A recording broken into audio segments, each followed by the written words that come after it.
meeting of Meath East Council's Urgent Business Committee.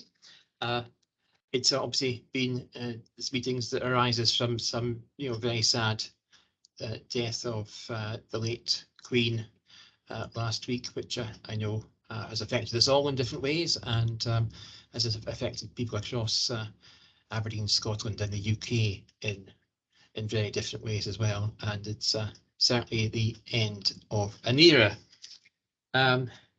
Turning to the agenda, can I ask first if the committee is happy that both items on the agenda, both the urgent notice of motion and the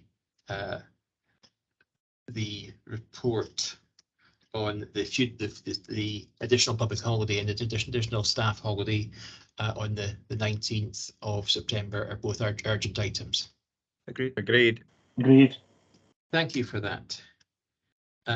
Can I ask members to make any declarations of interest or transparency statements that they feel appropriate? Okay, I'm seeing shaking heads and I don't see any hands, so we will assume that all is good there. Right, turning next to item 3 on the agenda, which is the urgent notice of motion by the Lord Provost and others, including but not limited to Councillors Houghton and MacDonald, for which we are very grateful. And I appreciate this is one of which we all agree, but my intention is to ask the Lord Provost to move his urgent motion and then invite, well, since I'm the convener, I'll go second, but invite the other group leaders to speak for a few minutes as well, and then we can hopefully just formally then agree the urgent motion. So with that, can I call on the Lord Provost to move his urgent notice of motion, which now includes a point 5, which has been circulated. Lord Provost. Thank you. Can you hear me? We can hear you, lovely. All's good. Okay, because I'm on my phone. Computer's let me down. Yes, last Thursday was quite a shock. The outpouring of grief, sympathy, and I think love for our late Queen has been quite astounding. The Sunday passing of the cortege through the past the Duthie Park was quite emotional. I think for lots of people, it certainly was for me. And as with probably everybody who's on this call, with the exception of me, because I was about 5 when her father died, this is the only Queen any of us have ever known. If I'm being totally honest, it's the only Queen I've ever known within my memory. Having seen her coronation on the television, I think it's fitting. I have written to the King expressing my, excuse me, my condolences, but I think it's fitting that we do this as a council on behalf of the city, and I would ask that you approve the emergency motion, please. Thank you. Thank you, Lord Provost. Formally, not formally, but I think I'm seconding, but just on behalf of the Liberal Democrats and echo your comments, Lord Provost. Queen Elizabeth served our country for actually over 70 years, because she served it as the heir apparent as well. An example of selfless duty to our country and its citizens, for that matter, an example around the world. Here in the Northeast, she had, by all accounts, her favourite home at Balmoral. And as the King said yesterday, in Scotland, she found a haven and a home. Her death has left us all with a huge gap. Millions of people, not just here in Aberdeen, Scotland, and the UK, but around the world in the other realms, the Commonwealth, and beyond. Most of whom have obviously never actually met Her Majesty. She set an example to us all with her life of duty and service, and across the country and across our city, people are suffering a loss, an outpouring of love, and a deep feeling of grief. Most of all, though, it's obviously her family who are feeling that loss and suffering and that grief, and it must be after the life that she has led must be really, really difficult for them. But I join with the Lord Provost in expressing condolences to the King and the whole royal family. And with that, I will call on Councillor Nicholl. Thank you very much, Convener. If I can keep things short and simply echo the sentiments that you and the Lord Provost, and of course in his role as Lord Lieutenant, have variously expressed over the past few days since these events on Thursday. I do think, first and foremost, we have to remember that the Queen was, of course, a mother, a grandmother, and indeed a great-grandmother to her own family, and it is them who will be undoubtedly most feeling the sad events that have come to pass. So I do think that it is important that we as a city take pride in our royal connection to the family and indeed the Queen herself, and I would wish to pass on my sincere condolences to the family at this time. Thank you. Thank you, Councillor Nicholl. Councillor MacDonald. Thank you very much. And I too, on behalf of the Labour group here on Aberdeen City Council, wish to record our heartfelt thoughts to the royal family, and indeed to those millions of people across the world who mourned our Queen's passing, both now and as we go forward, because there is no doubt that she touched many lives, not just those here in Aberdeen and Aberdeenshire, but right across the globe over many, many years. She had that profound commitment to public service, and she had an amazing and deep understanding of our shared history, which shone through, but also that lifelong relationship with the people of Aberdeen and Aberdeenshire, and I think we are all truly and deeply grateful for that. Those who know me know that my grandfather was the electrician at Balmoral. My dad was born and brought up on the estate, and knew the royal the Queen as a youngster on the estate there, playing poo sticks and other games.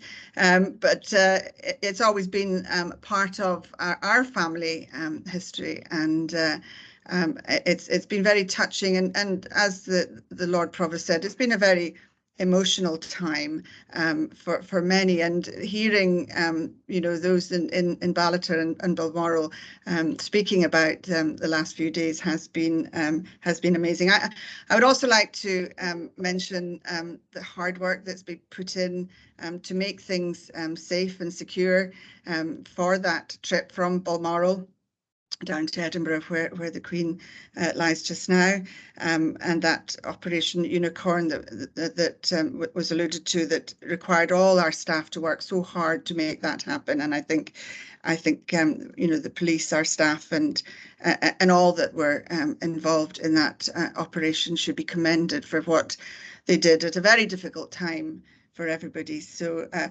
on that note, just to add my thoughts and feelings from everybody in our group to what is a motion that we can all get behind. Thank you. Thank you, Councillor MacDonald. Councillor Houghton.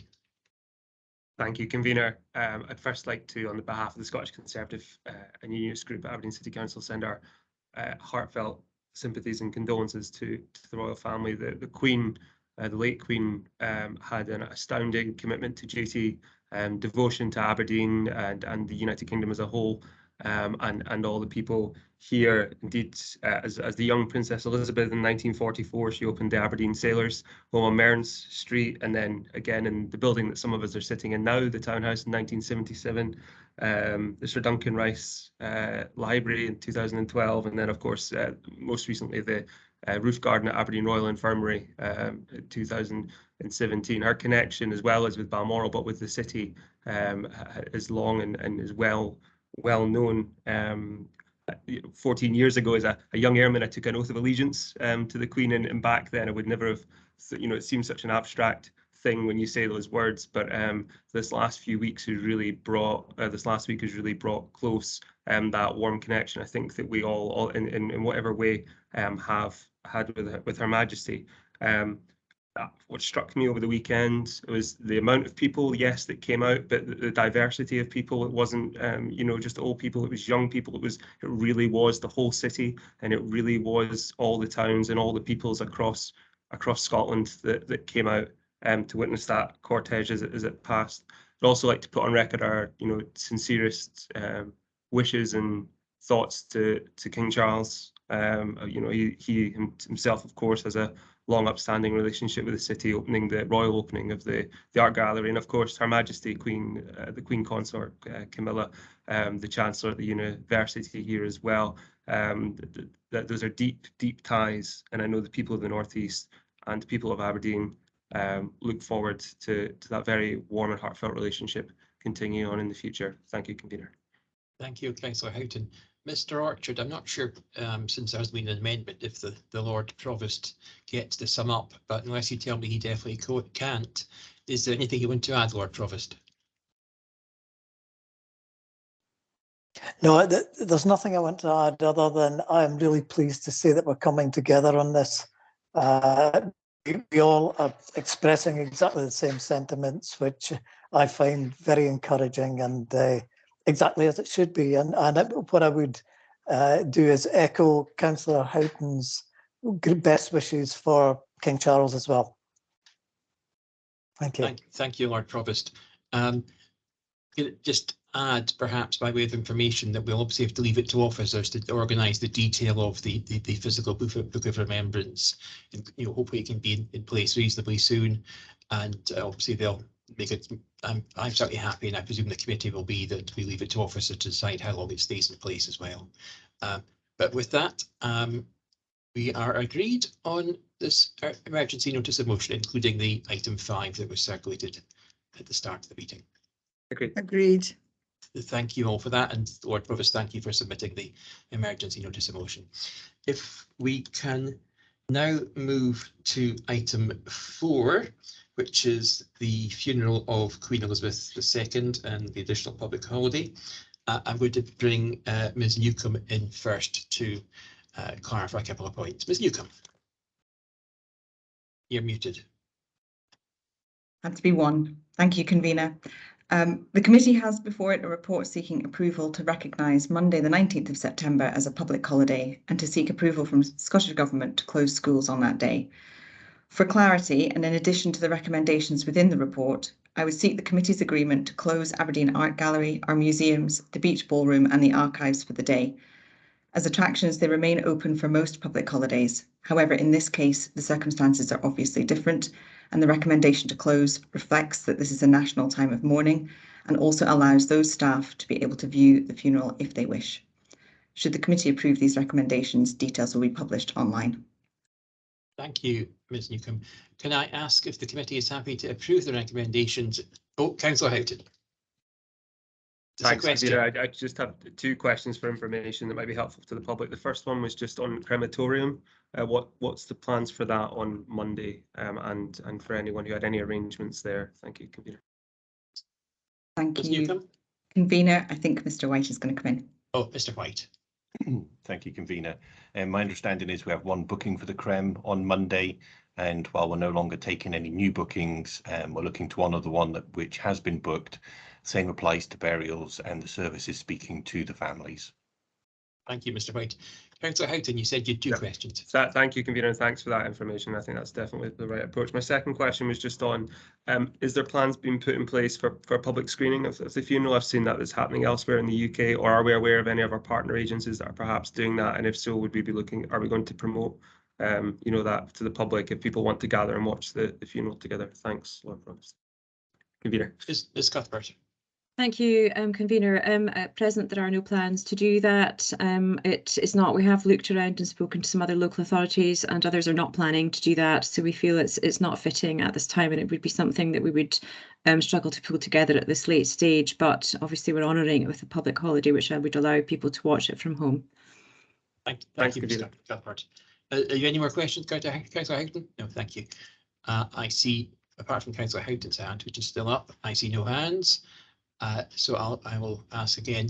Are we happy to agree that the recommendations with the addition of the closure of the various council facilities that Ms Newcombe identified? Agreed. Agreed. Great. In which case, I thank you all for your attendance, and meeting is closed. Thank you, convener. Thank you. Thank you.